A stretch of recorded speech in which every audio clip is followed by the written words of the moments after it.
विश्व प्रसिद्ध सूफी संत ख्वाजा साहब के सालाना उर्स की अनौपचारिक शुरुआत बुधवार को झंडे की रस्म के साथ हो जाएगी।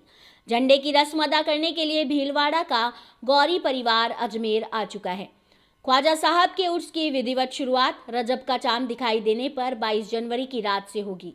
फखरुद्दीन गौरी के नेतृत्व में भीलवाड़ा का गौरी परिवार सूफी संत ख्वाजा साहब की दरगाह पहुंच चुका है।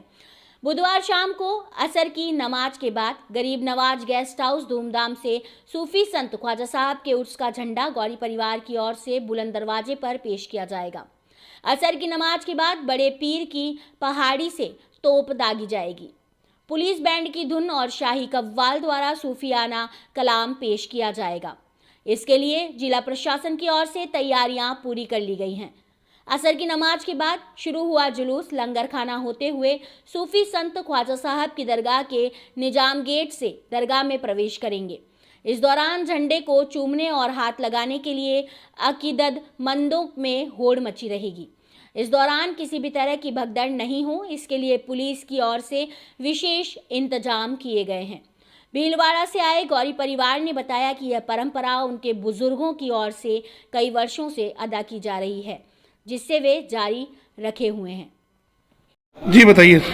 अस्सलाम वालेकुम। मैं भीलवाड़ा से फखरुद्दीन गौरी हर साल की तरह इस साल भी हजरत ख्वाजा मोइनुद्दीन चिश्ती रहमतुल्लाह अलैह के दरबार में झंडे की रस्म अदा करने आया हूँ।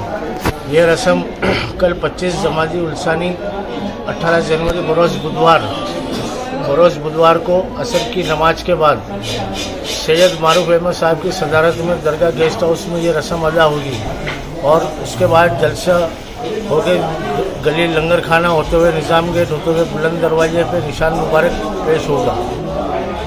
कितने सालों से ये परंपरा चली आ रही है? ये परंपरा काफ़ी टाइम से है हमारे, अब तक ये चौथी पीढ़ी इस रस्म को अदा करती आ रही है। किनकी ओर से रस्म अदा की जाती थी?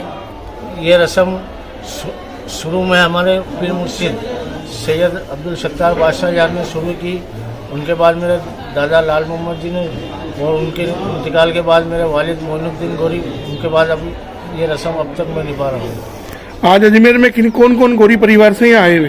पूरी फैमिली आई हुई है, खानदान आया हुआ है।